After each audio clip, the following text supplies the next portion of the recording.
Bom dia a todos. Nós estamos aqui hoje, dia 17 de setembro, né? Para mais uma live do Cuidar Brincante. É a segunda que a gente vai realizar durante este ano, né? Nossa segunda live.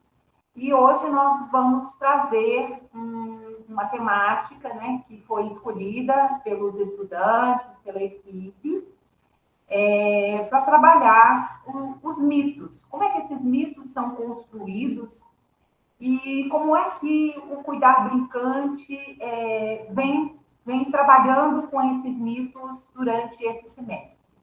Então, só lembrando que o Cuidar Brincante é um projeto que integra vários cursos do Uniceflac, voltado à primeira infância, e o seu público-alvo é a primeira infância e os seus responsáveis, cuidadores, pais, mães, rede de apoio, né?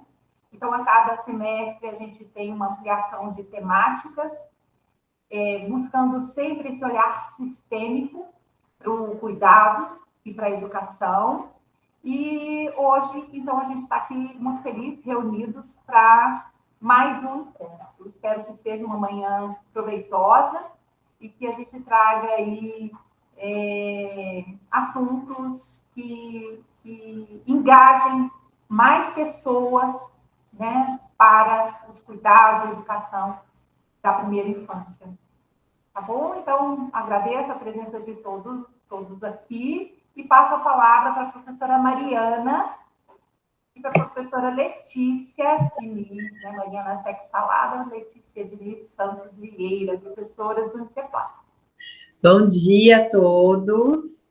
É um prazer, né, receber você aqui nesse vídeo que está assistindo, né? É um prazer ter a participação de todos os alunos que estão envolvidos no projeto Cuidar Brincante.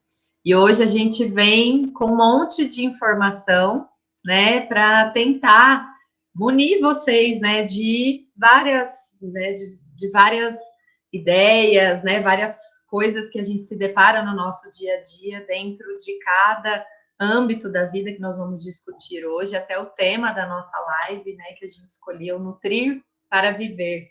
E a gente pensou nisso justamente porque a nutrição, ela não vem só do alimento, né, ela vem de diversas formas que a gente nutre a nossa vida, a gente nutre as nossas relações, e eu acho que informação, né, que a gente se depara todo dia, ela é importantíssima para nutrir mesmo, né, para fortalecer toda essa nossa vida, esses nossos vínculos. Então, sejam todos muito bem-vindos, aproveitem todo esse conteúdo que foi preparado com muito amor, né, e também, né, baseado em evidências, tudo que a gente vai trazer, né, está aí na literatura, para que a gente tire um pouco aí desses estigmas em relação a coisas que a gente vive no nosso dia a dia.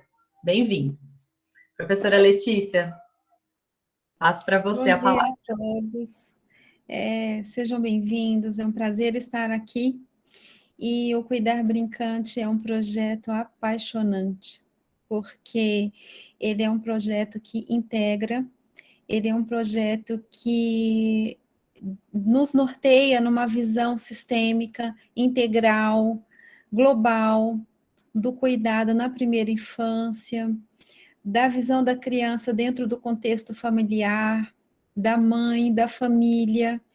Então, esse projeto integrador faz com que nós estejamos aqui, né, nessa manhã, para debater um pouquinho, para aprender um pouquinho sobre essa integralidade. Então, os temas que serão debatidos aqui, apresentados, eles têm um link, né, de integração, eles com certeza nos farão pensar no nosso fazer e que a gente possa aprender, baseado nas evidências científicas, fazer a melhor prática na outra ponta, que é o nosso paciente, que é a criança, que é o ser humano que está em desenvolvimento.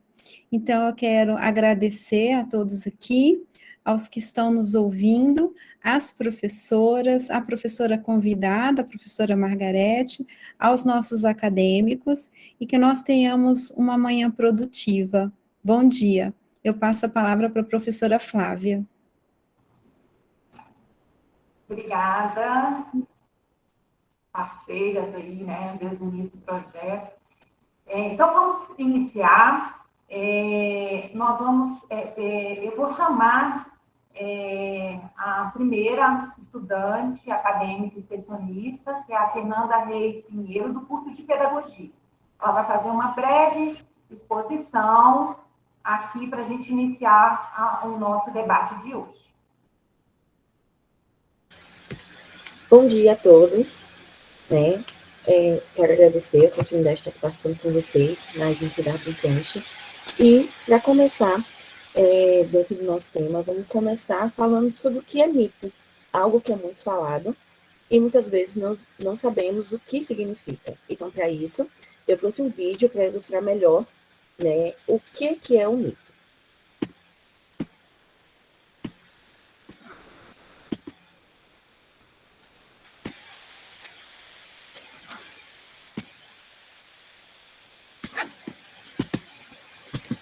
Os mitos são crenças e valores que as pessoas constroem ao longo da vida, sendo assim uma narrativa que é transmitida por meio de oralidade e de tradição, feita de geração a geração.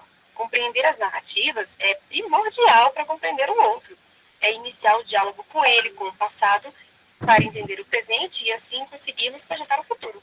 As pessoas aprendem crenças e valores assim com seus pais, avós, amigos e vão passando estes conhecimentos de geração a geração.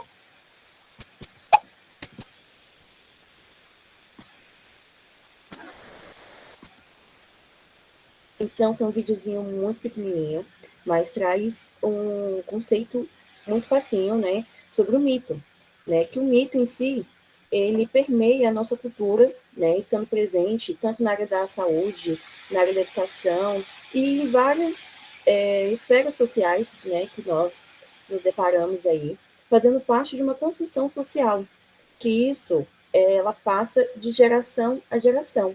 Assim como foi falado no vídeo, né, dos nossos avós, bisavós, nossos pais, que temos alguns conceitos e algumas crenças que passaremos para os nossos filhos, né, para quem é mãe ou quem ainda vai ser mãe. E também podemos destacar que na educação, né, como aqui é um projeto interdisciplinar, então lidamos com a educação, com a saúde, e na educação também temos alguns mitos que trazem, né, no decorrer da história. Então, a gente pode destacar que algum deles, né, que a criança, quando ela brinca, ela não aprende, né, que ela só brincar, isso não é um aprendizado, que muitas vezes as crianças, quando estão nas creches, por elas terem uma afinidade, por elas gostarem da instituição, até mesmo seus pais gostarem ali daquele ambiente, que vai ser um ambiente bom para a criança, que ela não vai sentir dificuldade, que vai ser fácil adaptação, que elas não irão chorar. Então, são algumas crenças, alguns mitos que são criados sobre essas perspectivas que nós criamos também, né? E também temos na educação que atividades repetitivas, que está ali naquele ambiente tradicional, é a melhor forma da criança aprender, que ela vai ser uma ótima aluna pelo processo de ensino repetitivo, né? Então, no decorrer daqui hoje da nossa apresentação, traremos isso, né, sobre se isso realmente contribui ou não, mas esses são alguns mitos que ocorrem na área educacional.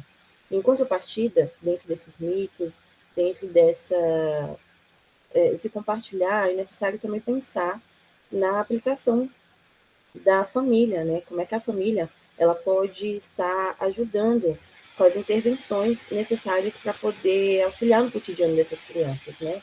E nós sabemos que a família, estando presente na vida da criança, ela aprende e convive com o meio social, onde ela cria sua identidade, estrutura como ser humano. Então, a família tem um papel muito fundamental para estar intervindo ali de melhor forma para que haja uma evolução dessa criança, né, dentro daquilo que é o melhor para ela nessa primeira infância.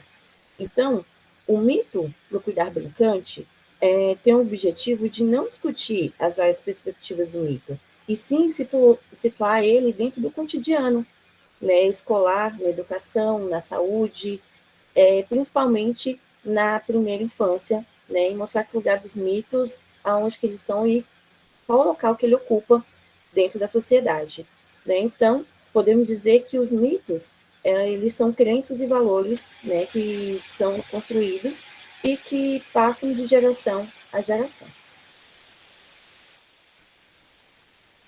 Fernanda, muito obrigada. Eu acho que é importantíssima essa sua fala para contextualizar tudo que a gente vai debater aqui hoje, né? Depois a gente volta a falar mais sobre isso, mas agora eu vou chamar, obrigada pela sua fala, né? Eu vou chamar o acadêmico Marcos Pérez Bernardes, do curso de Medicina. Bom dia, gente. Seguindo a linha de raciocínio que a Fernanda nos trouxe, eu vou apresentar 3 perguntinhas que podem ser mitos ou verdades, né? Então, tentem responder.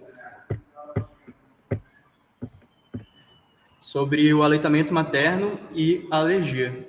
Então, a primeira é, comparando o leite de vaca com o leite humano, o leite materno, o leite de vaca é mais alergênico, ou seja, tem mais alergia? O que vocês acham? E a resposta é, isso é uma verdade. A gente sabe, sem entrar em termos muito técnicos, que o leite de vaca tem algumas proteínas que, para o nenenzinho, causa mais alergia, é mais pesado. Então, o Ministério da Saúde recomenda que o aleitamento materno exclusivo seja pelo menos até os 6 meses de idade, porque o leite humano vai ter os componentes necessários para ele conseguir ter o desenvolvimento neuropsicomotor dele, crescimento, ganho de peso, e também traz também a parte da terceira pergunta que eu vou perguntar aqui, então não vou me adiantar muito, mas da imunidade também.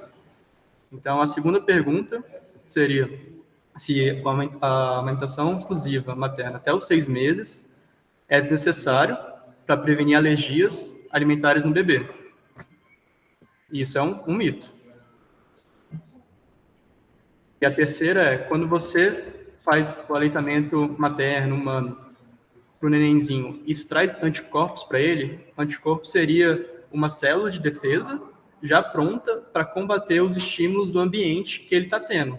A gente sabe que o nenenzinho, ele vai ter uma resposta imune, a capacidade de combater patógenos, vírus, bactérias e outras coisas, que vai estar em desenvolvimento. Então, com o aleitamento materno, você vai estar trazendo esses anticorpos para ele poder combater, até ele poder ter o desenvolvimento da imunidade dele.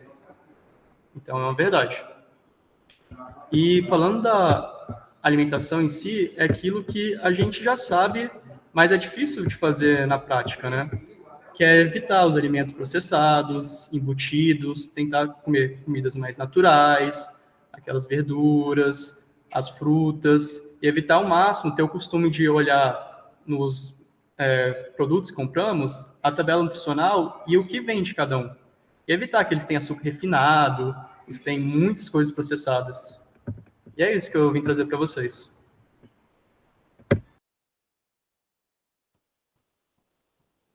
Ótimo, Marcos. Obrigada aí pela sua contribuição, né? E agora a gente vai chamar a Suelen Pereira de Souza Queiroz, do curso de enfermagem. Suelen, bom dia. Tudo bem? Meu nome é Suelen e eu fui convidada hoje a participar do Cuidar Brincante para falar um pouco sobre a primeira consulta de pré-natal. Como a gente está falando muito de mitos e quebrar esses mitos, a consulta de pré-natal ela é uma chance para o profissional ouvir isso das mães. Então, a gente procura que as mães, a primeira consulta de pré-natal, ela é bem mais extensa. Então, a gente pergunta tudo para a mãe, o que ela tem de dúvida, inclusive os mitos, como o nosso colega que já falou, né, alguns mitos. A gente pergunta para ela o que ela sabe de verdade, qual é o conhecimento, qual é a cultura dela, e a partir disso a gente vai adaptando a nossa linguagem para ensinar essa mãe. Então, a partir da cultura, muitas culturas têm mitos, não mitos, mas explicar melhor, gente? Não mitos, mas verdades que são passadas por eles. E a gente vai, a partir disso, sentar com essa mulher e conversar com ela, ver como é que está a situação de saúde dela, ver como é que essa mulher está, como é que está a situação vacinal dela, como é que está a alimentação. Inclusive, nessa consulta de pré-natal, a gente busca encaminhar ela para outras especialidades. Como a gente vai ver no decorrer da live, a gente pode referenciar ela para um nutricionista, referenciar ela para odontologia. E o legal seria, o indicado seria que essas consultas de pré-natal fossem intercaladas entre a enfermagem e a medicina. Então, o que eu trouxe para vocês, inclusive eu vou mostrar um vídeo, é que a consulta de pré-natal, ela pode ser feita pela anamnese, no momento em que a gente senta e conversa com essa mulher, pergunta como é que é o histórico familiar dela, pergunta para ela se ela já teve outra gestação, como é que está a história dela, como é que ela está se sentindo, se ela tem apoio familiar. Então, a gente também usa essa consulta de pré-natal para fazer um exame físico. Inclusive, eu trouxe um vídeo para mostrar para vocês, que mostra um pouquinho desse exame físico que a gente faz na mulher, para ver como é que está a condição desse bebê também.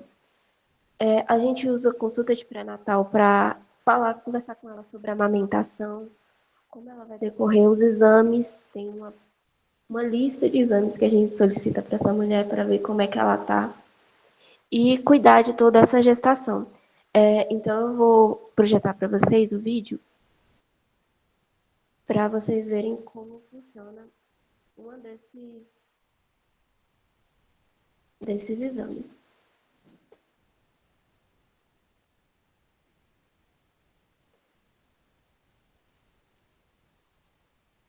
Nesse vídeo, eu vou mostrar para vocês como faz a medida da altura do fundo uterino.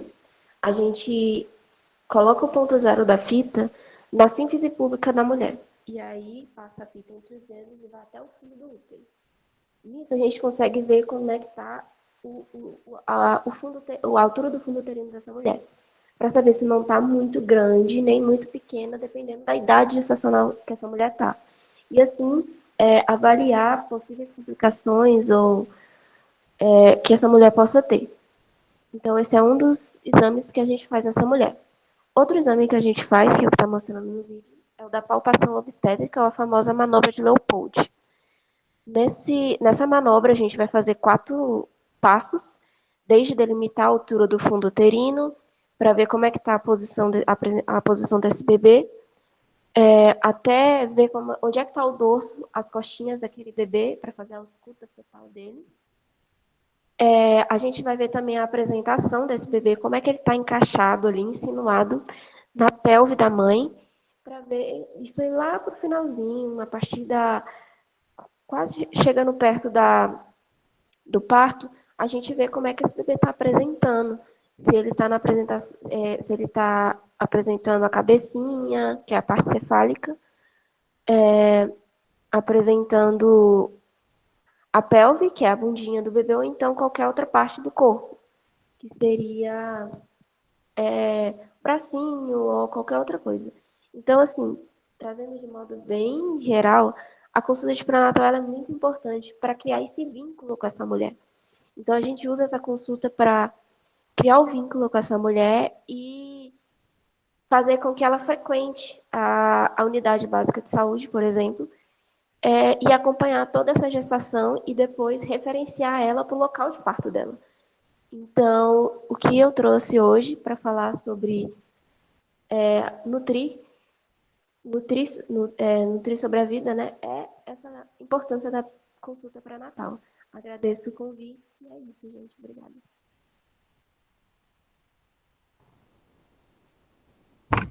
Obrigada, Sueli.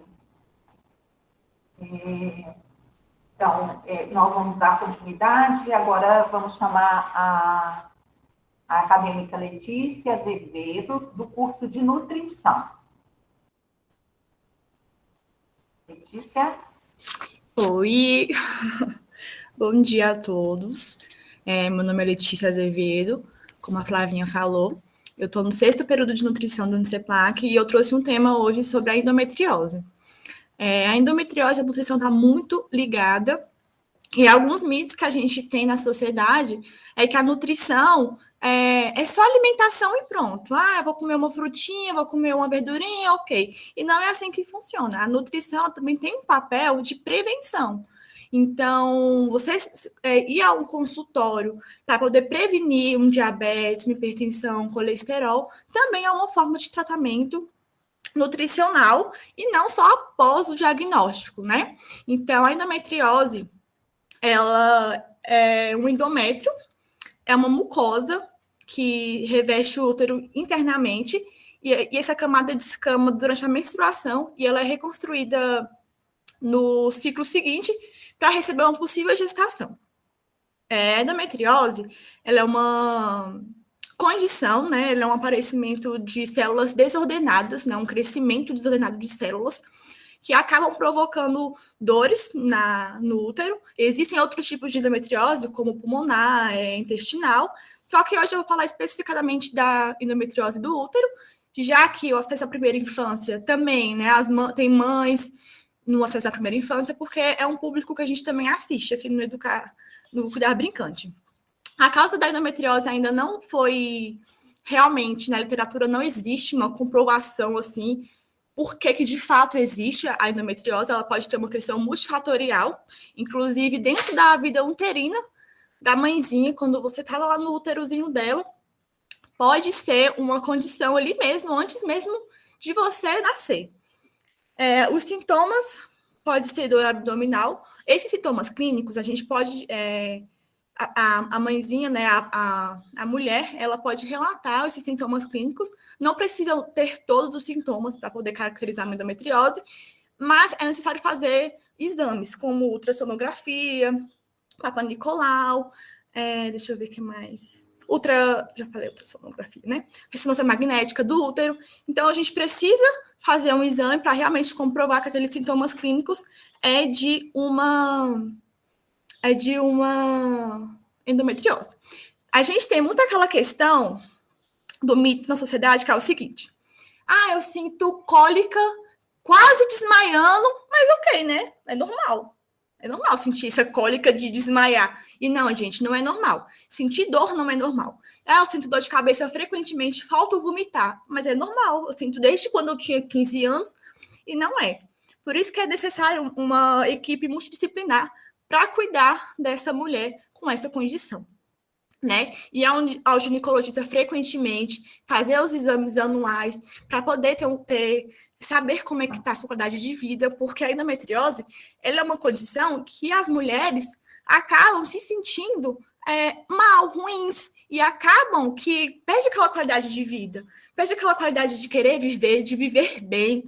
Então, você ter um tratamento nutricional vai te ajudar a melhorar essa condição. Fisioterapia também do assoalho pélvico é extremamente importante para ajudar a minimizar os sintomas. Os sintomas são muito fortes, pode ter constipação, diarreia, pode ter também sangramento nas fezes. Você também consegue sentir uma massa abdominal palpável. Com a sua mão, você consegue sentir essa massinha no seu abdômen. E é importante ter um acompanhamento todo multidisciplinar para a mulher ter uma condição de vida melhor. Então, esse é um mito também, de ficar só com um profissional. Ter uma equipe multidisciplinar é muito bom, principalmente nessa área, onde você pode abordar com vários profissionais e melhorar a qualidade de vida. Para uma paciente que esteja com essa condição, é bom a gente passar alimentos, é bom que ela evite, na realidade, né, alimentos pró-inflamatórios, que são processados, ultraprocessados, né? Alimentos refinados, como farinha branca, pão francês, bolos. Alimentos processados, também é bom evitar refrigerantes. E com isso, quando a mulher ela tem um acompanhamento nutricional, o nutricionista dessa área, ele vai fazer um acompanhamento para ela ter uma dieta anti-inflamatória. Ou seja, com cúrcuma, com alho, com... deixa eu ver aqui na minha na minha colinha, com romã, chá verde, azeite de oliva, linhaça, chia, e isso não vai melhorar só a condição da endometriose, vai melhorar sua condição de vida em outros sentidos do seu organismo, vai desintoxicar tudo. Então, é bom ter um acompanhamento nutricional para poder equilibrar a sua microbiota intestinal. Então, você tratando só a endometriose, você consegue tratar um todo também. É bom ter acompanhamento nutricional porque tem alimentos que a pessoa consome que pode ser um gatilho para que aquela doença tenha mais força, né? Ela tenha mais sintomas. A gente sabe também que é uma dieta que tem que ser um pouco restrita, só que a gente faz acompanhamento primeiro de mudanças de hábitos alimentares. Então, se o paciente ele consome bastante coisas que não são saudáveis, né? Que são inflamatórias, a gente consegue fazer com que ele primeiro mude seus hábitos alimentares para depois a gente conseguir uma dieta um pouco mais restritiva, sem os alimentos inflamatórios, para poder ajudar a nossa condição, né? Porque a gente sabe também que tirar tudo que o paciente consome, principalmente as mulheres, né, que adoram chocolate para TPM, acabam podem desenvolver também uma compulsão alimentar, e não é isso que a gente quer. A gente quer melhorar a qualidade de vida dessa paciente. Então, fazer um acompanhamento nutricional, estar com seus exames ginecológicos em dia e fazer fisioterapia pélvica é uma ótima forma de você conseguir minimizar, despotencializar os sintomas dessa endometriose, que é muito forte. Então, se você tem ou conhece alguém que tenha, minha dica do dia, procure ajuda profissional multidisciplinar. Se você melhorar na sua alimentação, até a sua ginecologista pode diminuir a quantidade de remédio que você toma por dia, ou seja, vai diminuir a sua ingestão de remédio diária, pode fazer que todo o seu equilíbrio no seu organismo volte a funcionar melhor e você ter uma qualidade de vida.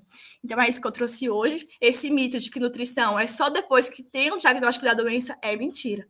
Procure um tratamento antes para que a gente possa, né, pegar o paciente e tratar ele para que ele não venha a ter essa condição. Tá bom? E é isso, gente. Muito obrigada. Letícia, nossa, muito bom. Como a alimentação é importante, né? Ai, e olha, eu por ser professora, eu adoro ouvir vocês falando. Muito bom, gente. Não vou falar agora não, mas depois a gente vai continuar e aí eu vou fazer algumas perguntas. Então, vamos continuar agora. Obrigada, Letícia. A gente vai continuar agora e quem vai falar vai ser o estudante Zeque Ribeiro, do curso de odontologia. Vamos lá, Zeque? Bom dia, pessoal. Tudo bom? Hoje, o tema que eu trouxe aqui, né, nesse contexto de nutrição, nutrir para viver, foi a questão mais de alimentação em relação à odontologia e prevenção, né? Principalmente da doença cárie. Eu vou compartilhar aqui. Deixa eu ver.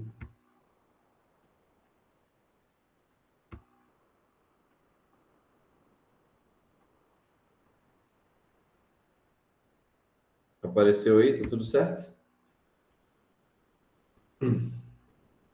Tá ok, então vou começar aqui a apresentação. Bom, de acordo com a OMS, que é a Organização Mundial de Saúde, deve-se evitar, né, a ingestão de açúcar para crianças de até 2 anos.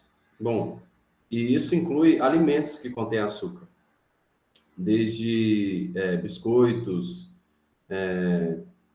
achocolatados, refrigerantes, sucos, e até mesmo xaropes, que normalmente, quando são os xaropes infantis, eles contêm açúcar para facilitar, né, a ingestão.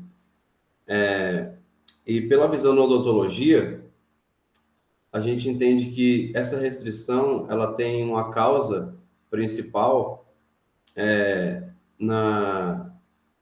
em relação a costumes e dependências químicas relacionadas ao açúcar, que podem se agravar se esse contato com o açúcar acontece muito cedo, né? Numa criança muito nova.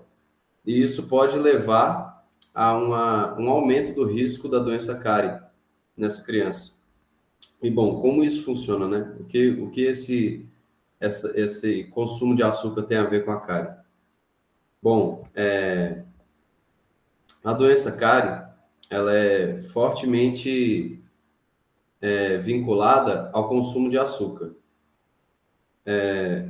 E a sacarose, que é o açúcar mais comum, esse açúcar industrializado que a gente consome dia a dia, está em grande parte dos produtos industrializados doces, ele é o açúcar que mais influencia no aparecimento e desenvolvimento dessa doença cárie.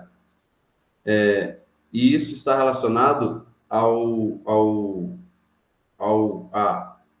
fato de que essa sacarose abaixa o pH bucal. Quando a gente consome alimentos relacionados a alimentos que contêm açúcar, o pH da nossa boca ele abaixa um pouco. E por um período de tempo. E no caso da sacarose, esse período é mais alongado em relação a outros açúcares. E essa acidificação do pH bucal, do meio bucal, ele proporciona uma desmineralização, né, das estruturas dentais, principalmente o esmalte. E simultaneamente a isso,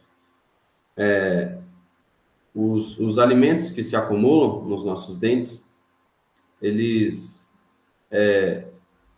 formam um aglomerado com as bactérias que existem na nossa boca naturalmente, e esse aglomerado é chamado de biofilme ou placa bacteriana, que a gente ouve falar isso com frequência. E esse biofilme, dentro desse biofilme, as bactérias que ali estão, elas se alimentam desses alimentos, né? Elas fermentam esses alimentos que estão ali nos aglomerados do biofilme e provocam a diluição das estruturas dentais, desde o esmalte até a dentina, né? Que é uma estrutura mais interna. E isso acontece em algumas etapas. Bom, a primeira etapa é o aparecimento de lesões de mancha branca. Normalmente elas são amolecidas e opacas quando estão ativas. E essas lesões, elas mostram um início da doença cárie, né? E aí depois dessas lesões de mancha branca, aparecem as cavitações a nível de esmalte, que é a estrutura mais externa, podendo levar a cavitações em dentina, né? E também, conforme essa doença evolui, essas lesões evoluem, elas podem levar ao comprometimento da polpa do dente, podendo levar até mesmo à perda do elemento dentário. Em relação ao combate da doença cárie, é muito importante a gente pensar primeiro numa mudança de hábito, né? Até como já foi citado mais cedo nas outras apresentações. A mudança de hábito, ela é fundamental para que a gente entenda que a sacarose, que é esse açúcar comum que a gente tem nos alimentos e também a gente usa diariamente, seja substituída. É importante que esse açúcar seja substituído por alimentos mais saudáveis, como frutas,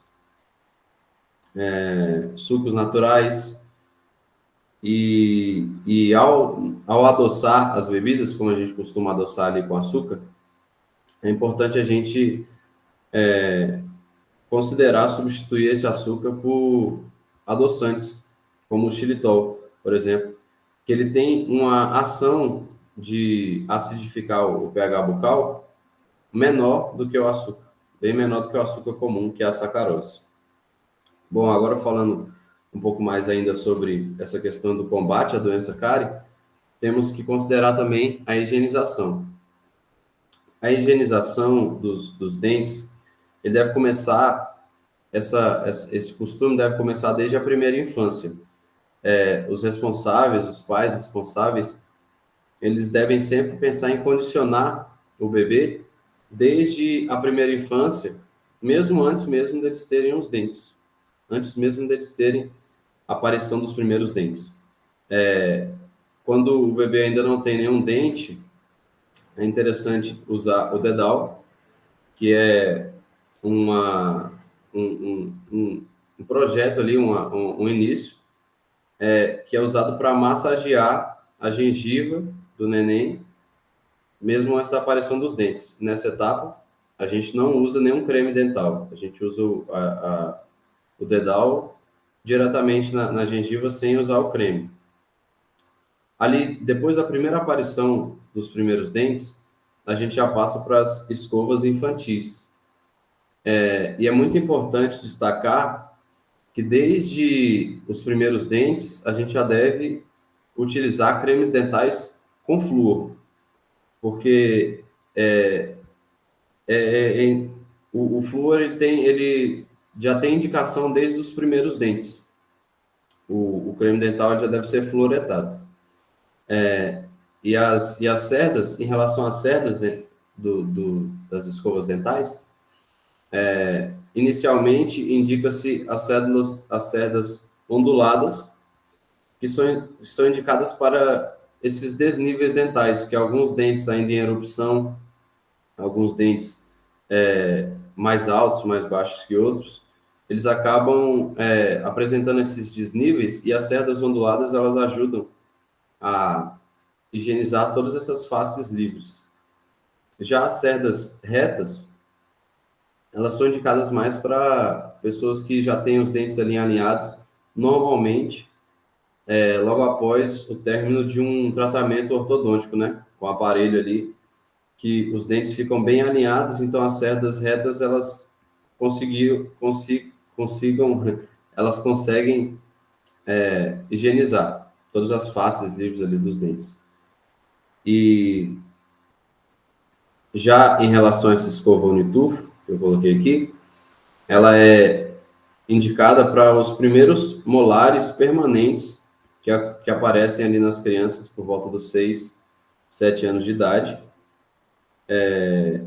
E eles irrompem na boca, e ali, quando eles estão nesse processo de irrompimento, é indicada essa escova Unitufo para fazer a higienização dele.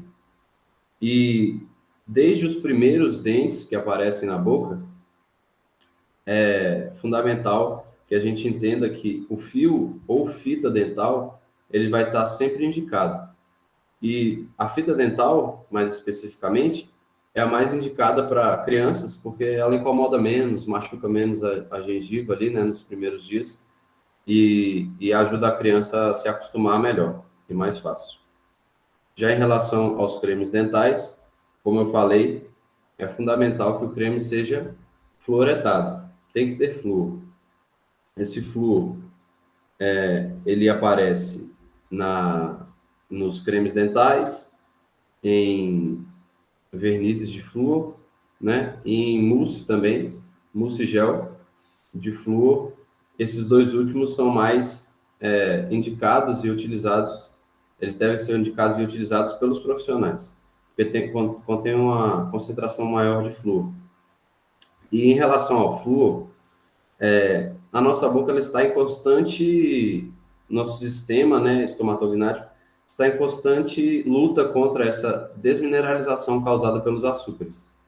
Então, quando a gente consome açúcar, ele desmineraliza, né, o pH bucal fica mais ácido e acontece a desmineralização das estruturas dentais, mas a nossa boca ela tenta remineralizar essas estruturas. E o flúor, ele fornece, quando o creme dental tem flúor, é fornecido o mineral necessário para acontecer essa remineralização das estruturas dentais. Por isso ele é tão fundamental. E por fim, né, é muito importante, como todo mundo acredita que prioriza, o acompanhamento profissional. Desde o pré-natal ali a primeira infância e durante toda a vida, é interessante que a gente tenha sempre esse acompanhamento. Por quê? Porque é necessário que seja feito um histórico odontológico com acompanhamento radiográfico e clínico, né? E para que possa ser feita qualquer indicação de tratamento ou prevenção, ou até mesmo a reabilitação depois de alguma perda de estrutura dentária. Enfim, é basicamente isso que eu gostaria de trazer aqui. Gostaria de agradecer a oportunidade e desejar um ótimo dia para todos. Zé, obrigada. Muito bom, né? Trazer essa questão dos hábitos que vocês estão falando aí, né? Vamos dar continuidade, então, agora, a estudante Amanda Gabriele da Cruz Silva, do curso de Fisioterapia. Vamos lá, Amanda, o que você vai trazer para a gente hoje? Bom dia, gente. Eu sou a Amanda, da Fisioterapia. Estou no 8º semestre e hoje eu vim trazer para vocês um pouquinho do que é o desenvolvimento infantil e alguns marcos desse desenvolvimento. O meu foco principal aqui vai ser o desfraude, né? Então, bem resumidamente, o desenvolvimento infantil... Minha câmera está ligada, Mari? Não está aparecendo aí, não? Tá ligada, tá ligada. Tá.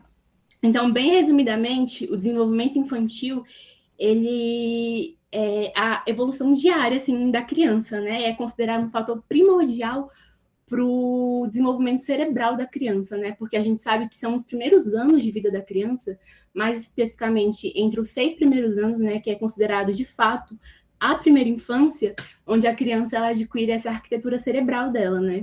Então, isso vai dentro do ambiente que a criança vive, das experiências que a criança tem, dos relacionamentos que a criança tem. Então, tudo isso influencia para que ela tenha um bom desenvolvimento infantil, né? E aí, dentro do desenvolvimento infantil, a gente tem o desenvolvimento motor, né? Que é basicamente o desenvolvimento dos movimentos do corpo dessa criança, né? Desde o momento que ela nasce até o momento que esse indivíduo vai morrer, né?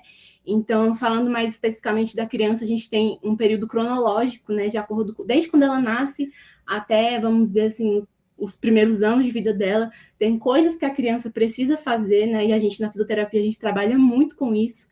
Então, por exemplo, quando assim que a criança nasce, a criança já tem reflexos que ela precisa apresentar, e aí, ao longo dos meses, esses reflexos vão sumindo e vão virando reações, vão virando posições, né? Então, resumidamente, o desenvolvimento motor é isso.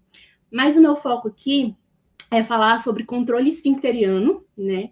E antes de falar o que é o esfíncter, eu quero falar para vocês o que é assoalho pélvico e a importância do assoalho pélvico, né? E aí eu trouxe aqui uma pelve para vocês entenderem melhor. Pelve é esse ossinho que todo mundo tem, que fica ali perto no nosso quadril, né, basicamente. E o assoalho pélvico, eles são um grupo de músculos que eles ficam aqui na base da pelve, e a gente costuma falar que o assoalho pélvico ele é a nossa rede de sustentação, porque ele é realmente uma rede, ele está aqui embaixo da nossa pelve, e aí ele sustenta, né, os órgãos que estão aqui na cavidade da pelve. Ele tem diversas funções. As principais funções do assoalho pélvico é a continência, né, urinária e fecal, ou seja, segurar o xixi e segurar o cocô, né? Quando essa criança já cresce, né, já é uma mulher, já é um homem, o assoalho pélvico ele faz parte da relação sexual, né? Ele tem uma função sexual. Quando a mulher está grávida, por exemplo, é o assoalho pélvico que, além de sustentar os órgãos, ele está aqui segurando o feto, né? Está aqui segurando o bebê. Ele funciona também como uma via de parto, né? Então, o assoalho pélvico, gente, ele é importantíssimo. E acaba que, infelizmente, muitas vezes ele fica esquecido, né? Porque a gente foca tanto nos outros grupos musculares do nosso corpo que a gente acaba esquecendo do nosso assoalho pélvico, né? Então, desde criança, a gente já precisa começar com esse controle, né, do assoalho pélvico, porque ele é fundamental em todas as fases da nossa vida, né? Tanto do homem quanto da mulher, tá bom? E o esfíncter, né, mais especificamente, é uma estrutura muscular que ele abre e fecha, né? E ele controla a passagem de algumas substâncias, né? O meu foco aqui é falar sobre o xixi e o cocô. Então, a gente tem um esfíncter uretral, que fica na uretra, né? Onde sai o xixi. E aí, ele não trabalha sozinho, né, gente? A uretra não trabalha sozinho, o esfíncter não trabalha sozinho. Ele precisa, juntamente da musculatura do assoalho pélvico, para fazer esse controle, né? E a gente também tem o esfíncter anorretal, que é por onde sai o cocô, por onde sai o cocô, né? Onde a criança consegue fazer esse controle, que o assoalho pélvico ele também está envolvido, então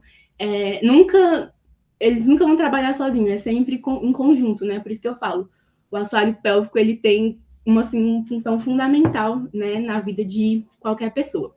E aí, falando do controle esfincteriano em si, o controle esfincteriano, gente, ele é um marco no desenvolvimento da criança, tanto da criança quanto dos pais, porque é aquele período que a criança ela está começando a aprender a segurar o xixi, aprendendo a segurar o cocô, né, porque ela usa fralda, então ela vai começar a ter esse controle esfincteriano, né, a conseguir controlar os esfíncteres dela, né, não deixar ele agir de forma involuntária, né, quando ela vai começar a ter esse controle esfincteriano.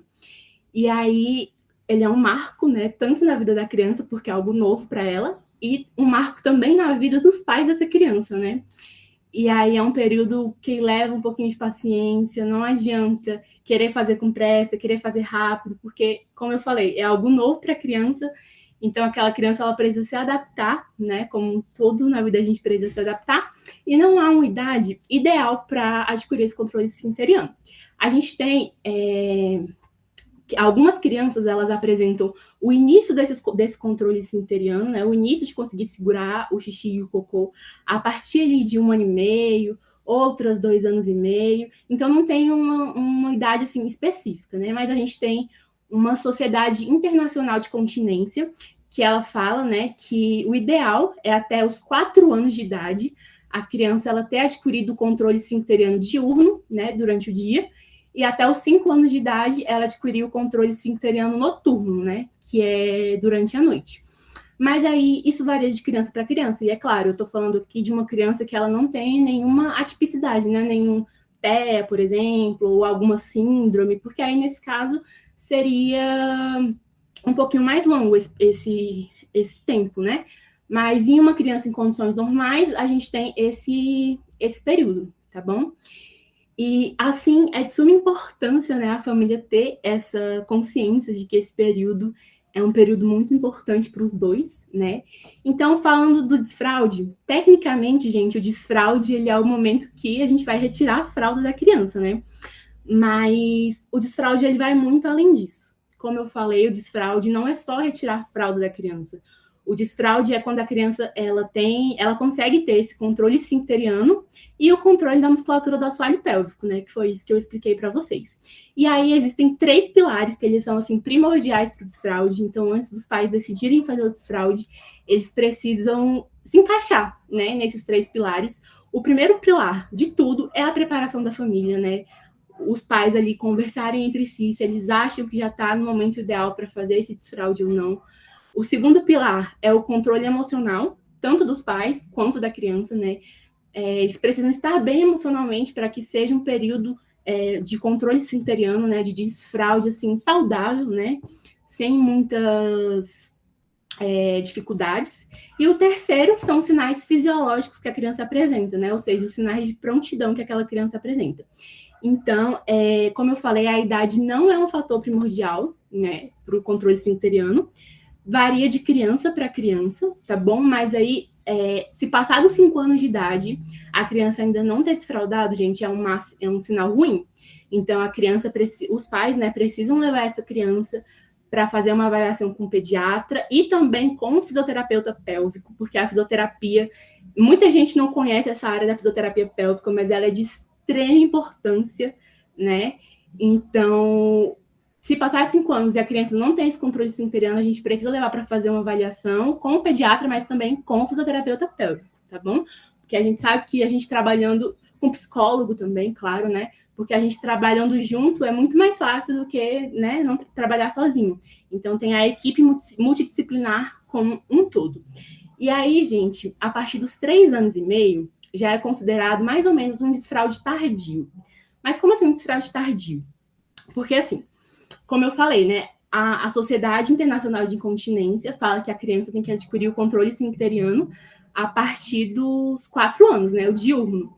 E aí, aos 3 anos e meio, se aquela criança ainda não começou nem o processo de preparação, pode ter alguns problemas. Eu não estou falando que está errado, tá bom? Não está errado aos 3 anos e meio a criança não ter começado, não ter o controle ainda. Eu estou falando que é importante ela já ter começado, tá bom? Pelo menos começado. E aí, gente, há um abismo muito grande entre a criança não ter começado, a preparação e até o desfraude, né? Então, não é porque a criança... Ai, gente, desculpa, tá passando esses carros de política aqui, mas acho que dá para explicar.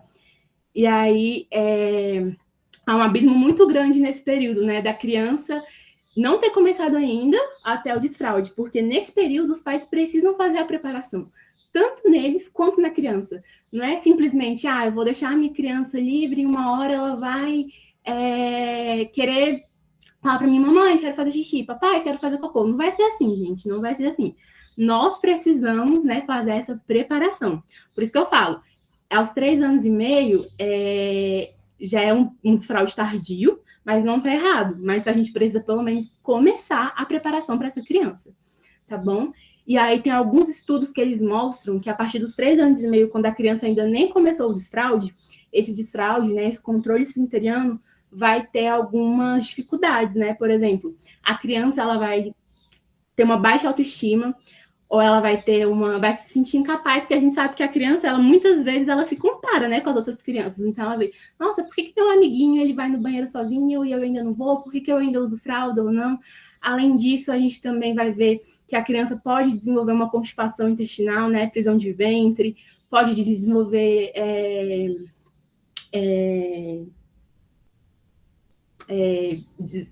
incontinência, essas coisas assim, né?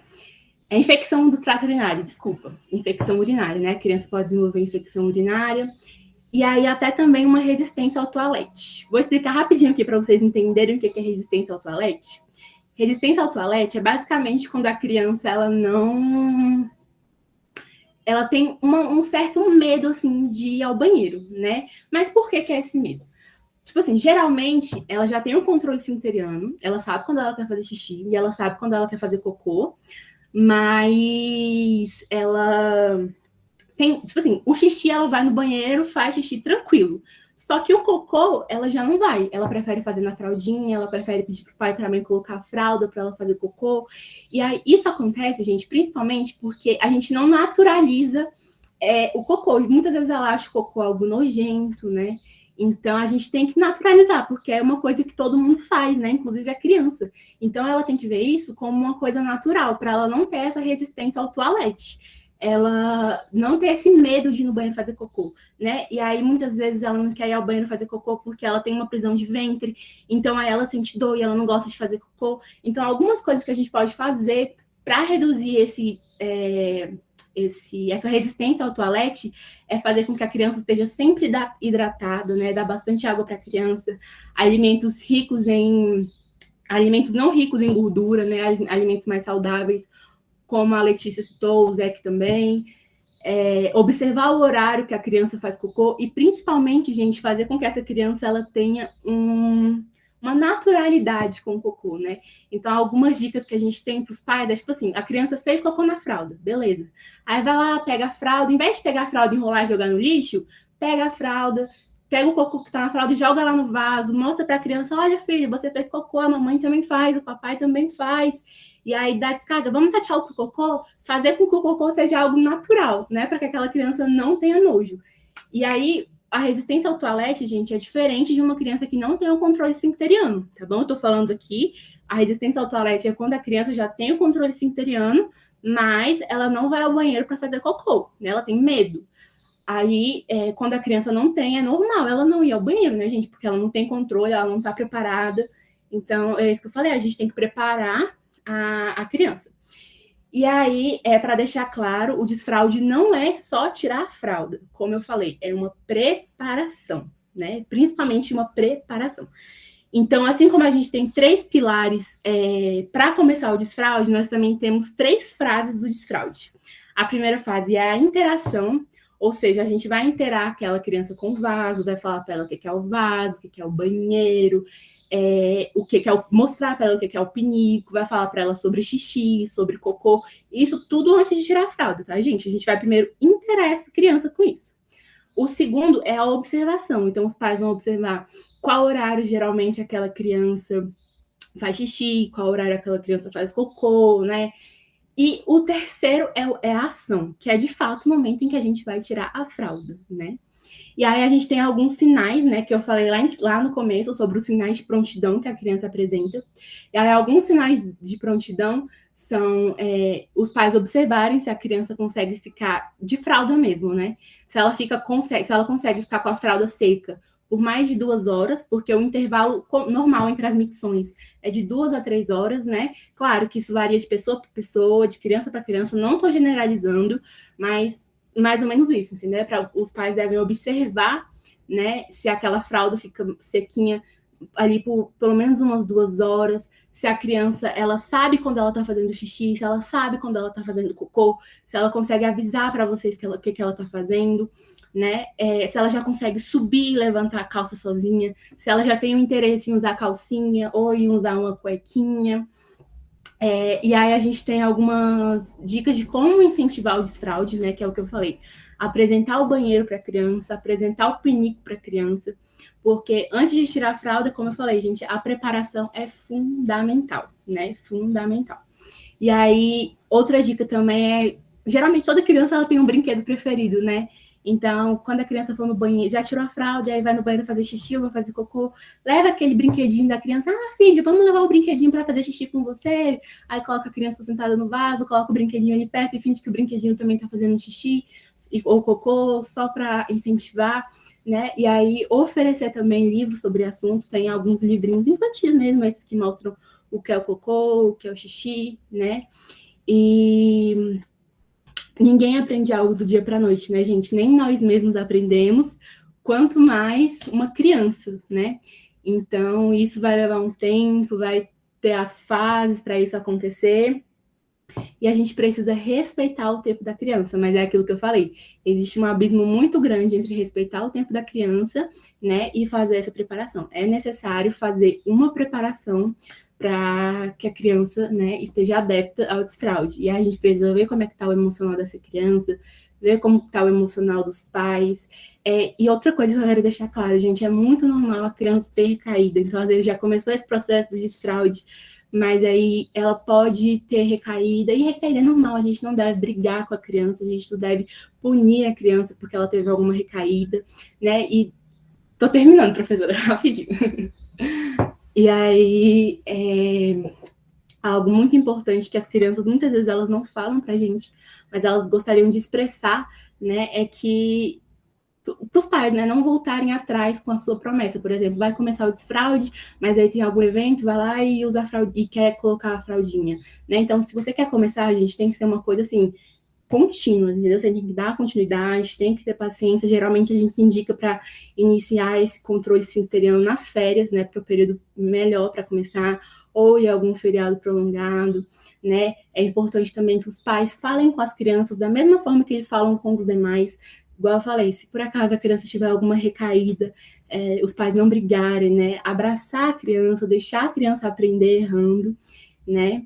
E é basicamente isso que eu queria falar aqui para vocês. E só para finalizar mesmo agora, eu queria falar sobre a fisioterapia, né? Porque, como eu falei para vocês, a gente tem uma Sociedade Internacional de Continência, e essa sociedade, ela fala, né, que a criança ela está preparada a partir dos 4 anos para o desfraude diurno e para o desfraude noturno. O desfraude diurno, gente, é durante o dia, né? E geralmente ele é mais fácil da gente começar. Geralmente a gente começa por ele.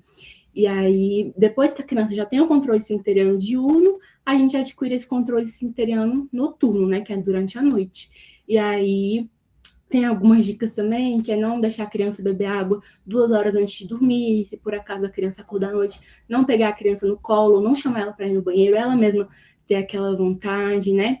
E é muito comum na infância, a gente pensa que é só em adulto que acontece, mas as crianças também têm disfunções miccionais, né? Disfunções urinárias, né? E a maioria, 15% é em meninas, né? Então, por exemplo, a cada 9 meninos com uma disfunção miccional, uma disfunção urinária, um menino só tem essa disfunção, então a gente vê que a prevalência é muito maior nas meninas. E eu queria finalizar falando que a fisioterapia pélvica é de grande importância, gente, em todas as fases da vida da criança, seja menino, seja menina, né? Tanto da fase infantil até a fase adulta, porque a gente não só trata, mas como a gente também previne possíveis disfunções, tá? Então, eu quero deixar claro que a importância da fisioterapia pélvica, muita gente não conhece, ou acha que é uma área que, sei lá, é somente para grávida, não. Até porque a gestação, né, tanto vaginal quanto cesariana, porque a gente acha, tem gente que pensa assim, eu estou grávida, vou ter parto cesárea, eu não preciso de fisioterapia. Fisioterapia é só para quem quer ter parto normal. Não, é errado. A gestação em si, ela é o maior fator de risco, né, para a musculatura do assoalho pélvico, igual eu falei para vocês. Então, a gente precisa, sim, ter um acompanhamento fisioterapêutico, tá bom? Então, se você percebe algum sinal em você mesma, perda de urina, perda de fezes, queda de órgão, queda de bexiga, procure um fisioterapeuta pélvico, porque a gente tem... Vamos fazer uma avaliação, temos um tratamento adequado para cada pessoa, não é uma receita de bolo, a gente não vai fazer a mesma coisa com todas as pessoas, né? E, para finalizar, eu quero falar sobre o autocuidado. Eu falei muito aqui sobre a criança, mas eu gostaria de focar no cuidador também, né? Que o cuidador, ele também precisa desse cuidado, mais especificamente a mãe, porque a mãe, muitas vezes, ela foca somente na criança, tá pensando ali só na criança, e aí acaba ela esquecendo dela mesma, né? Então, o autocuidado da mãe, do pai, do cuidador é muito importante, né? Para esse processo, né? Então, claro, a criança é importante, está chegando na vida dos pais, mas é muito importante a mulher, né, se cuidar também, ter esse cuidado com ela mesma, saber do que ela precisa. E é isso. Espero que vocês tenham gostado. Desculpa pelo horário, professora, que eu acho que eu passei um pouquinho. Não, Amanda, foi ótimo. Muito importante isso que você colocou. É preciso pensar no desfraude com respeito. É preciso pensar, né?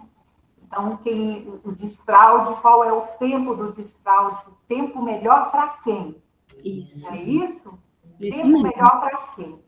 Então, acho que tudo isso que você falou é muito importante e eu acho que falar sobre isso, né, estar fazendo essa orientação para quem está cuidando de crianças, né, colocar aí algumas ferramentas que a gente tem tanto livrinho infantil lindo sobre cocô, xixi e pum, o mundo do cocô, tchau cocô, né? O menino que não vai, que não fazia cocô, o cocô, tchau no vaso, enfim, tem um monte de livro, a gente tem muitos recursos e eu acho que você falou uma coisa, tudo muito bem colocado, parabéns, viu? Obrigada, professora. Depois eu tenho uma pergunta, mas a gente volta agora. Okay. Obrigada, nós vamos agora falar, quem vai falar vai ser o extensionista Júlio César, do curso de psicologia. Vamos lá? Vamos, bom dia, gente, bom dia, professora. A gente da psicologia ficou com o tema autoestima na infância, e antes de falar o que é autoestima, a gente precisa entender o que é o autoconceito. O autoconceito são os conceitos, a visão, as ideias que a criança vai ter de si. Como é que se forma esse autoconceito? Ele é formado através das experiências que ela vive, através da reflexão e através também do feedback social. O que seria esse feedback? É a percepção das outras pessoas que estão ao seu redor.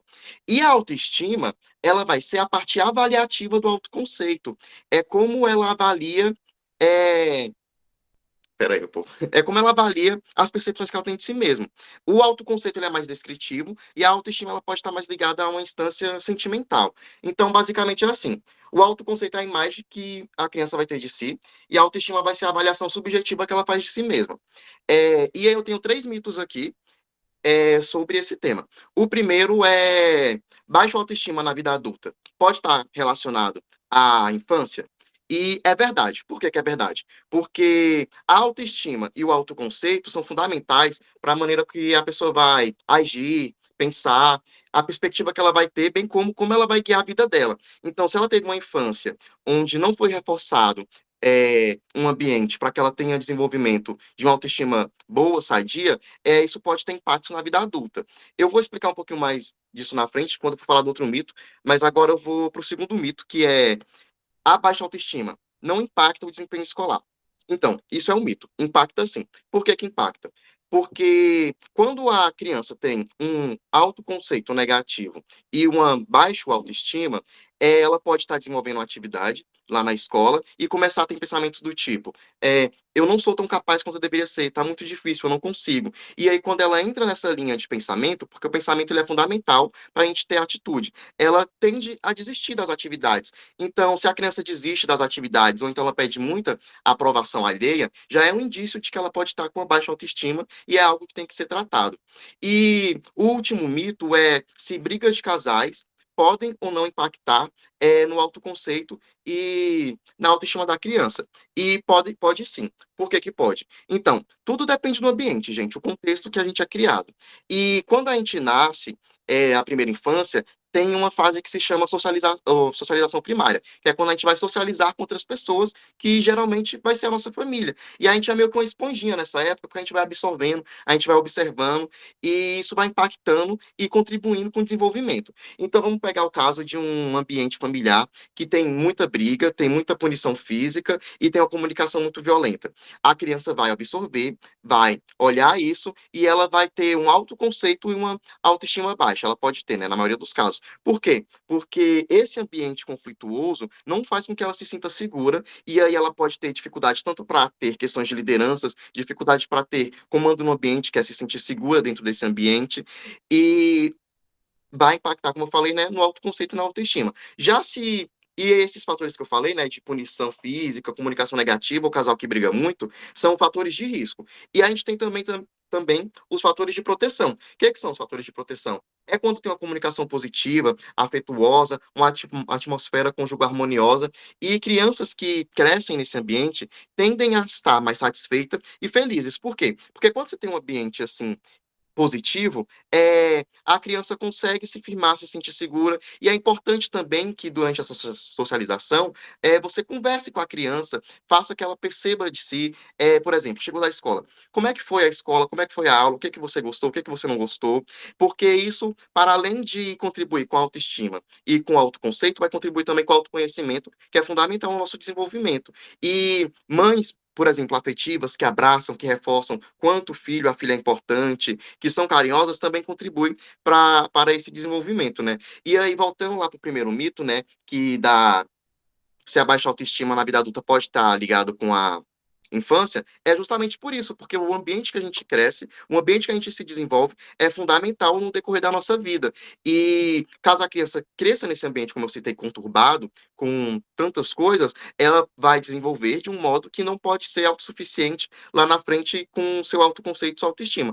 E se não ficou claro, por exemplo, ó, o autoconceito é algo assim, eu sou bom em matemática, e a autoestima seria, eu não sou tão bom assim nessa disciplina, eu sou horrível, eu deveria melhorar mais. Existe um grau de cobrança se ela tiver negativa. Já se ela tiver positiva, não, né? Ela vai reconhecer. Eu consigo desempenhar bem essas tarefas. E, nossa, será que eu falei muito rápido? É isso. Eu vou passar a palavra de novo para a professora Flávia. Se tiver alguma dúvida, é só mandar. Oi, Júlio, não ficou claro, né? É muito importante também essa sua colocação, né, dos fatores de risco e fatores de proteção na primeira infância, né? Mas depois a gente volta aí para debater. Muito bem, obrigada. Vamos dar continuidade, então, agora. Quem vai falar agora é a professora Margarete Medeiros, do curso de Medicina Veterinária. Amanda, apresenta a professora para a gente, por favor. Professora, primeiramente, nós gostaríamos de agradecer a sua participação. A gente está muito feliz com a sua participação. É uma honra ter a senhora aqui. E agora eu vou fazer uma breve apresentação da professora. A professora Margarete Medeiros, ela possui graduação em Medicina Veterinária pela Universidade Federal de Santa Maria e mestrado em Medicina Veterinária Preventiva na mesma instituição. Doutorado em Medicina Preventiva na Universidade de Brasília, Microbiologia de Alimentos com ênfase na Listeria monocitogênese. Atualmente é professora do Centro Universitário do Planalto Central Aparecido dos Santos, nas disciplinas de infecciosas, imunologia e microbiologia. Coordenadora das atividades de trabalho de conclusão de curso de medicina veterinária e participa do curso docente, do núcleo docente de estrutura do curso de medicina veterinária. Muito obrigada pela sua participação, professora. Seja bem-vinda e agora a palavra é com a senhora. Tá certo, muito obrigada. Muito obrigada pelo convite, tá? Em especial da aluna Letícia, que é do curso de Medicina Veterinária e que está participando, né, desse trabalho maravilhoso que vocês estão fazendo. Então, muito obrigada, parabéns pela iniciativa aí dos professores de criarem esse grupo multidisciplinar, né, e extremamente importante. Eu havia feito uma apresentação, mas eu acho que eu vou conseguir transmitir a minha mensagem melhor aqui falando com vocês, porque dentro do contexto que eu vejo, que vocês comentaram hoje, do cuidar, né, de autoestima, essa última palestra que teve agora, né, esses últimos comentários que teve agora. Então, o que um veterinário, né, está fazendo aqui, conversando com vocês? Nós também, né, cuidamos da saúde, né, das pessoas. Às vezes a gente não é bem entendido ou compreendido, né, mas nós também cuidamos da saúde das pessoas. E a gente tem visto nos últimos tempos, e nós tivemos aí um período de pandemia importante, né, que afastou fisicamente as pessoas, e as pessoas buscaram nos animais, nos pets, né, ainda mais, porque esse processo ele já vem de algum tempo, buscaram nesses animais, principalmente cachorro e gatos, um refúgio, digamos assim, né, uma maneira de diminuir o estresse, né, de manter a socialização, mesmo que seja com os animais, né. Então, o que a gente percebe hoje é esses animais ocupando um espaço na vida das pessoas. Eu acredito que muitos que estão aqui ouvindo e participando têm algum animal em casa, ou então tem algum animal que tem alguém que conhece, né, que tem um animal. O que a gente pode, né, colocar aqui, né, para enriquecer um pouco, para compor essa nossa fala aqui hoje? Os animais, eles têm vários trabalhos publicados, né, eles participam da vida das pessoas, e eles hoje são utilizados para várias terapias.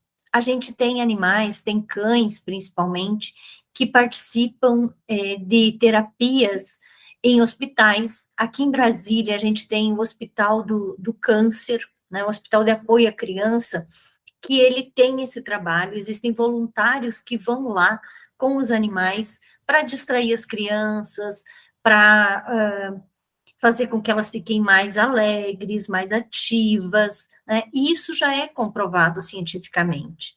A gente sabe também que esses animais, eles participam principalmente nesse contexto, com os idosos, né, a gente tem aí muitos idosos, a gente ouve algumas histórias tristes, às vezes, né, das pessoas que perderam esses animais.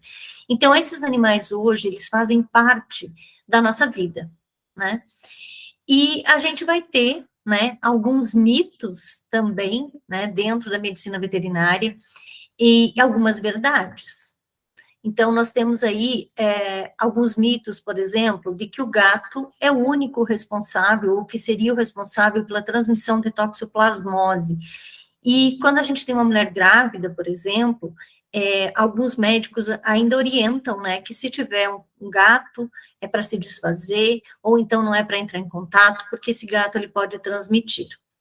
Na verdade, o que acontece é que a transmissão ela é feita pelas fezes, né?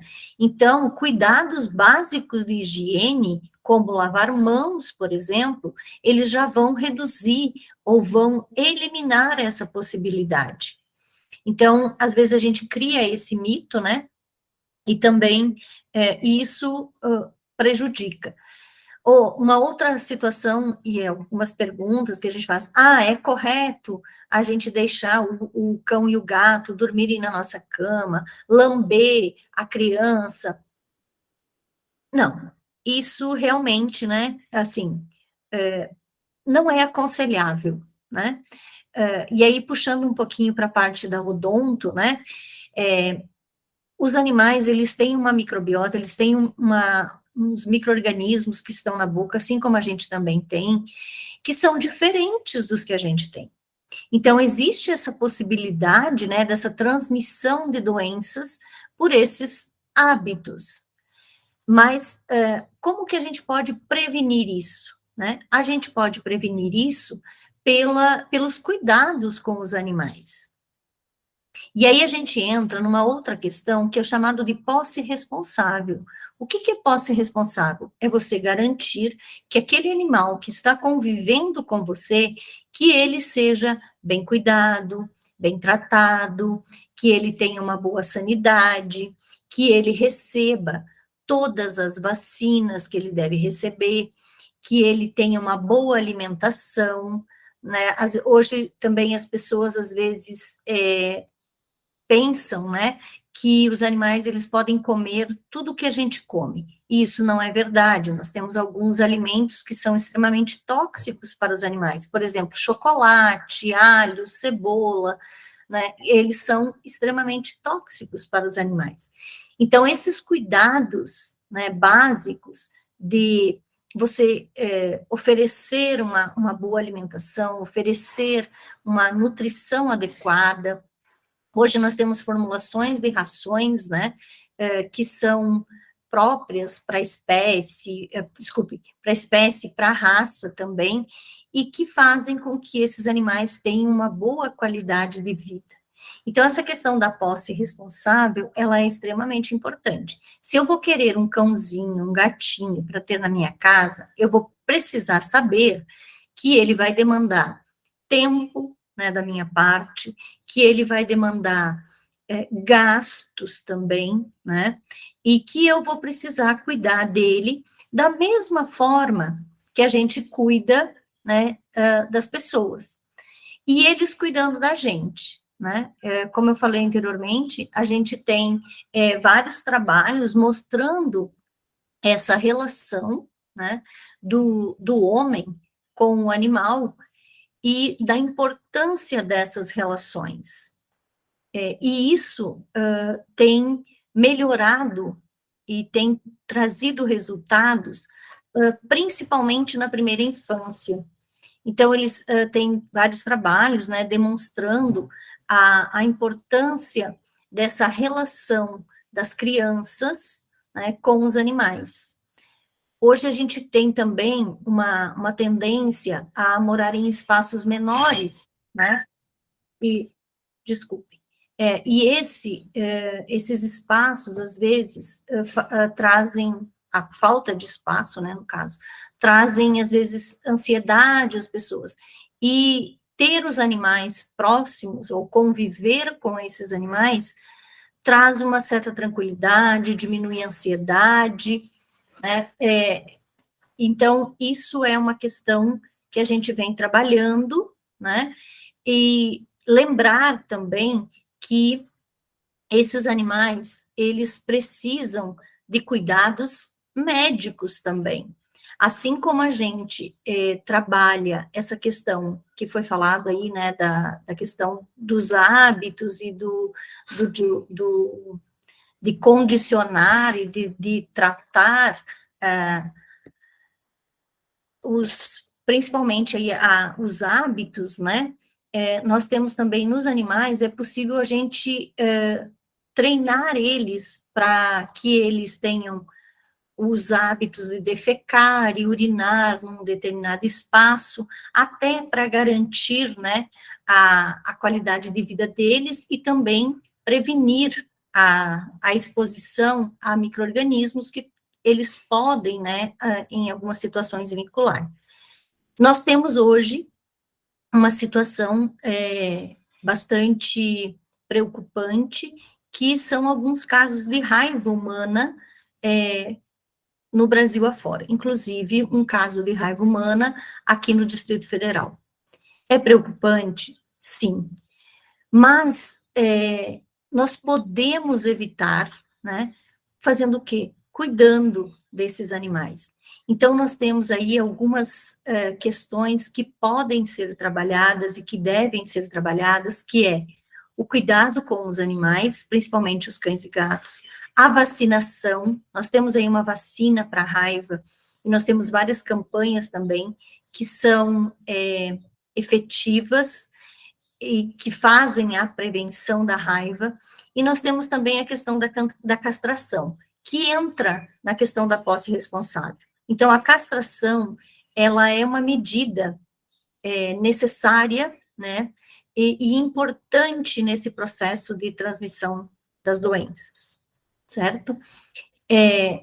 Ressaltando, assim, que a gente tem, com outras espécies, né, também, esse trabalho de aproximação e de terapias utilizando os animais. Uma dessas terapias é o que a gente chama de ecoterapia, né? Provavelmente, né? Provavelmente não, né? Sim, o pessoal da fisioterapia trabalha bastante com essas questões, né? Para melhorar a qualidade de vida, para melhorar a autoestima, para melhorar a postura, relacionamentos, isso tudo já tem, né, muitos trabalhos científicos apresentando essas questões.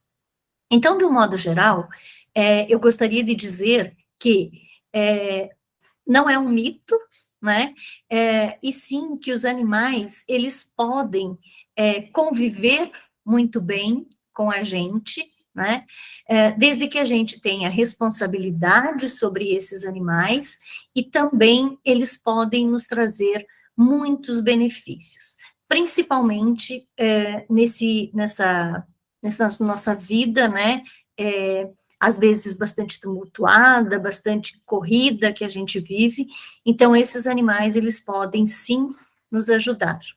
Mas nós precisamos, né, em contrapartida, ter cuidados com esses animais para garantir, né, que eles fiquem bem e que eles desenvolvam o seu potencial máximo de vida e também de relação com os humanos.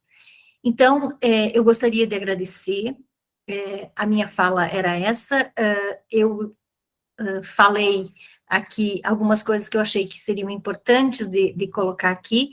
Muito obrigada, parabéns pelo projeto, parabéns por todos os envolvidos, e o curso de Medicina Veterinária do Uniceplac está à disposição para quem quiser conhecer. Muito obrigada. Professora Margarete, fantástica a sua fala, né? Só queria falar um pouquinho aqui sobre essa questão do PET, né? A psicoterapia tem utilizado os animais, cães e gatos, como suporte emocional. E é, assim, muito legal, porque virou lei, e as pessoas podem registrar, né, os seus pets como suporte emocional em situações de crise de pânico, depressão. Eu não vou trazer o meu, não, porque o meu é muito disciplinado, é um América gigante, está com quase 30 quilos. Estava aqui agora, destruiu a minha almofada da sala, mas assim, deu movimento à casa. Então, muito bom ter você aqui com a gente, né? Ter a Letícia aqui agregando conhecimentos e trazendo tanta coisa importante, tanta informação importante. Fala aí, meninas, Mari e Letícia, com seus pets. Olha, eu fico muito feliz, né? Esse daqui é o mais novinho, o Bart não gosta muito de colo, nem peguei. Ele fica assim, 5 segundos é o tempo dele. Mas eu creio que a fala da professora Margarete nos acrescentou muito, inclusive com referência à questão emocional, né? Nós estamos aqui no Setembro Amarelo. O bem foi produto da pandemia, ele veio no início, chegou bem no iniciozinho, Então, nós vivenciamos isso, é uma verdade, não é um mito. Que lindo. E o quanto isso nos integra, né? Então, a questão, eu achei muito bacana a questão da responsabilidade, do cuidado e do papel que os pets desempenham na nossa vida, né? E eu creio que amanhã de hoje, todas as falas, elas integraram, eu aprendi bastante hoje, e, assim, eu acho que é isso que nos torna bastante humanos, nessa capacidade em que nós temos desse desenvolvimento, desse crescimento, para que a gente possa ter um olhar para as crianças, né, no cuidar brincante, e para as famílias, dessa maneira integral. Então, com referência ao odonto, nós estamos, inclusive, eu vou procurar a professora Margarete, porque nós estamos com um projeto também, né, para isso, porque eu acho que todas as vezes que nós temos esse olhar dessa integralidade, nesse momento em que nós tivemos esse desenvolvimento tão grande e essa surpresa dessa pandemia que ainda, né, nós temos aí várias consequências e vários trabalhos para desenvolver. Eu creio que isso também trouxe um benefício muito grande, que é o quê? Que é justamente essa integração.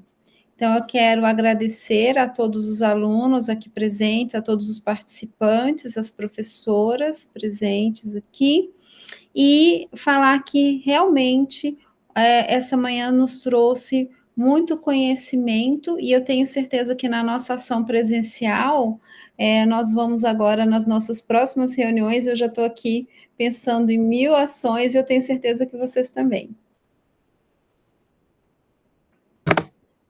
Perfeito. A Letícia já falou tudo, eu acho que foi uma manhã de muito conhecimento, toda vez que a gente se reúne, tem a oportunidade de falar um pouquinho sobre a nossa área, é uma forma da gente conseguir enxergar, né, essa criança, esses cuidadores, né, essa rede de apoio de uma forma holística, né, olhando para todos os lados, porque a gente quer o bem de todos. Então, foi uma manhã muito produtiva. Eu agradeço a professora Margarete, que esteve disponível aqui com a gente também, e estou ansiosa para as nossas próximas ações. Bom, gente, vocês gostariam de fazer alguma pergunta? A gente já está com um tempinho aí um pouco estourado, mas se quiserem fazer alguma pergunta. Eu tive o privilégio de falar um pouquinho durante, né? Não era nem para falar, mas acaba, a gente fica com vontade de falar. Vocês querem fazer alguma pergunta? Fazer algum comentário? Já tem aqui alguns no chat, né? Realmente, dá vontade de ficar aqui o dia inteiro conversando e aprendendo. Também aprendi bastante hoje. Muitos elogios, né? Como é bom a gente ouvir o que o outro faz, né? E como que as coisas se integram. Verdade. Tudo junto e misturado, que fiquemos assim. É muito bom. Gente, então, vocês acham que a gente pode terminar? Se não tiver nenhuma pergunta, podemos terminar? Acho que sim. Sim? Então, eu acho assim, sabe, Podemos. que é importante a gente ressaltar que o cuidado brincante, ele reconhece essa importância de investir na primeira infância, né? Para que a gente possa contar no futuro com uma população mais saudável, com um mundo mais saudável, com um mundo mais equilibrado, mais humano, mais integrado, menos separado e mais junto e misturado. Né? Que é isso que a gente precisa. Menos exclusão, mais inclusão, mais afetividade, mais cuidado, mais empatia com o outro, que é isso que o cuidar brincante leva e procura trabalhar quando a gente está junto, né? Pensando na criança. Então, só queria ressaltar que o nosso objetivo maior é esse, tá? Então, muito obrigada. Se vocês quiserem falar... Só complementar, né, que esse vídeo vai para o YouTube, então quem estiver assistindo no YouTube quiser deixar perguntas também no espaço que tem no YouTube, fiquem à vontade, que a gente também pode fazer, né, responder dessa forma nesse canal.